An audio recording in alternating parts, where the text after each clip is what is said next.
Her first time taking a ride-hailing service completely freaked her out. Pardon me, sir, I think you have the wrong car.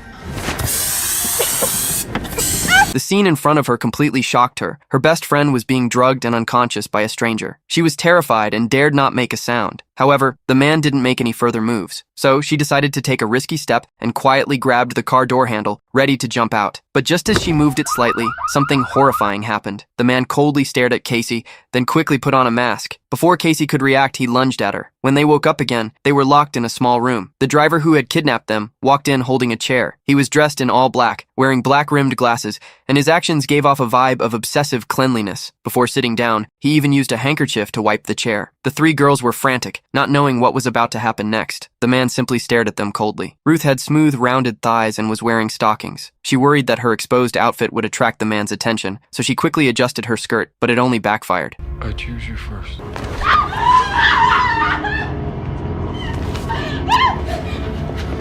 Pee on yourself. Pee on yourself.